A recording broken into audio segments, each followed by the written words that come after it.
नमस्कार भक्तों, आप सभी का हमारे चैनल अनोखे भक्त की कहानी में स्वागत है। उस बारिश वाली रात के बाद से जीवन और भी कठिन हो गया था। देवांश और नीरव को अब ठिकाना खोजना मुश्किल था। कभी वो स्टेशन के प्लेटफॉर्म पर, तो कभी किसी की दुकान के सामने, तो कभी किसी के छोड़े हुए घर में रात गुजारने लगा। खाने के लिए वे कभी चाय की दुकान से बचा हुआ बासी पाव लेते, तो कभी मंदिर में बंटने वाले प्रसाद ही उसकी भूख मिटाता।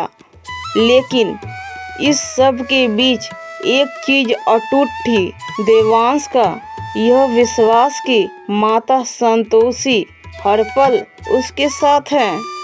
वह हर शुक्रवार को, चाहे उसके पास 1 रुपए हो या न हो, वे मंदिर जाते और माता संतोषी के सामने हाथ जोड़कर खड़े हो जाते हैं। कभी अगर चना गुड़ चढ़ाने के पैसे न होते तो देवांश सिर्फ एक फूल रखकर माँ संतोषी को मन ही मन यह कहता कि हे माँ, अभी मेरे पास देने के लिए कुछ भी नहीं है, लेकिन मैं अपने आप को आपके चरणों में अर्पित करता हूँ। नीरव भी धीरे धीरे उसी भक्ति में रंगने लगा। उसे यह एहसास होने लगा कि जब भी वो माता का नाम लेकर कोई काम शुरू करता है, उसमें कोई न कोई छोटी सी सहायता जरूर मिल जाती है।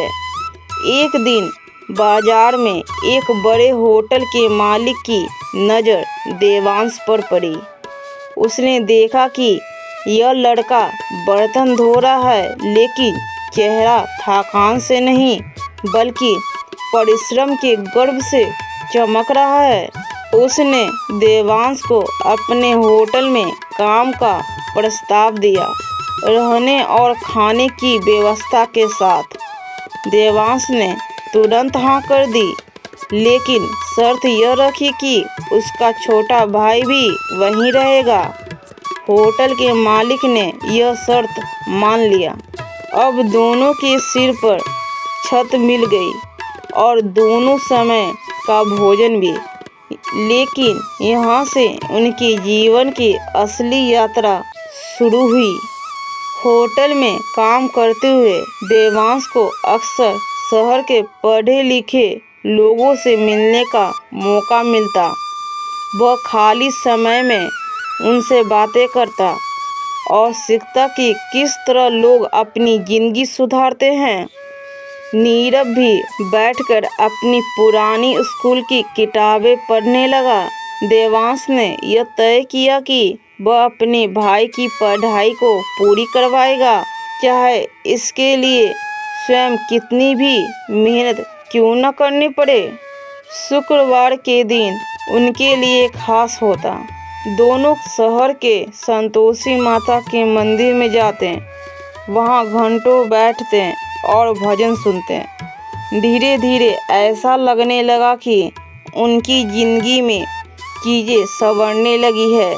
होटल के मालिक ने देवांश की ईमानदारी और परिश्रम से खुश होकर उसे कैश काउंटर का काम दे दिया। अब उसकी आमदनी भी बढ़ गई और उसने कुछ पैसा बचाना भी शुरू कर दिया। नीरव की पढ़ाई भी अच्छी तरह चलने लगी और वह अपनी क्लास में अव्वल आने लगा। लेकिन असली चमत्कार तो तब शुरू हुआ जब एक शुक्रवार को माता संतोषी के मंदिर में बड़ा भंडारा था। दोनों भाई सेवा में लगे थे, किसी को पानी पिला रहे थे तो किसी को प्रसाद दे रहे थे। तभी एक बुजुर्ग महिला, जिनकी आंखों में अजीब सी चमक थी, उनके पास आई। उन्होंने देवांश से कहा, पुत्र, तुम्हारी सेवा और भक्ति माता तक पहुंच चुकी है। समय आ गया है कि तुम्हें तुम्हारे परिश्रम का फल मिले। देवांश ने आश्चर्य के साथ उनकी ओर देखा, लेकिन वे मुस्कुराईं और आगे बढ़ गईं। उस रात देवांश ने एक दिव्य स्वप्न देखा। उसने देखा कि माँ संतोषी के मंदिर में वे दोनों खड़े हैं और माँ संतोषी की प्रतिमा से एक दिव्य तेज प्रकाश निकल रहा है। माता संतोषी की मधुर आवाज आई, पुत्र तुम्हारी राह अब आसान होगी, लेकिन यह सदैव याद रखना, दूसरों की सहायता करते रहना। अगले ही दिन होटल में एक बड़ा कार्यक्रम हुआ, जिसमें शहर के कुछ उद्योगपति आए थे। उनमें से एक ने होटल के मालिक से पूछा कि क्या वह किसी ईमानदार और मेहनती युवा को जानते हैं जो उनके नए प्रोजेक्ट में काम कर सके। होटल के मालिक ने बिना सोचे देवांश का नाम लिया। मुलाकात हुई और उसी दिन देवांश को नौकरी का प्रस्ताव मिल गया। अधिक वेतन, अच्छा घर और अस्थायी भविष्य। देवांश ने इस अवसर का लाभ उठाया और इसके लिए हाँ कर दिया। नई नौकरी में जाते ही उसका जीवन बदलने लगा। देवांश ने सबसे पहले अपने और नीरव के लिए एक छोटा सा अच्छा घर खरीद लिया। नीरव अब आराम से पढ़ सकता था। उसने परिश्रम करके स्कॉलरशिप भी हासिल कर ली थी और शहर के एक अच्छे कॉलेज में दाखिला पा लिया।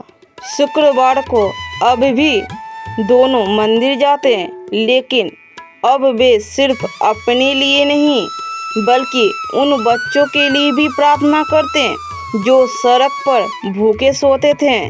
धीरे धीरे देवांश और नीरव ने अपने जीवन को इस तरह बना लिया कि वे स्वयं भी खुश थे और दूसरों को भी खुशी बांटते थे।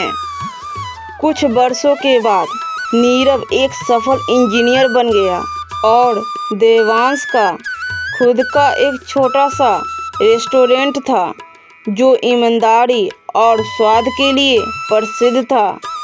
दोनों भाइयों ने यह तय किया कि वे हर शुक्रवार को 51 गरीब बच्चों को खाना खिलाएंगे, चाहे परिस्थिति कुछ भी हो।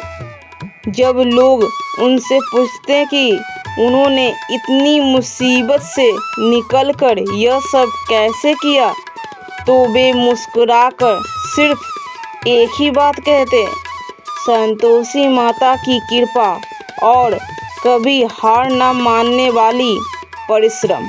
और हर बार उनके मन में वही सपना ताज़ा हो जाता जिसमें माता संतोषी की वह आवाज़ गूंजती थी, पुत्र दूसरे की सहायता सदैव करते रहना।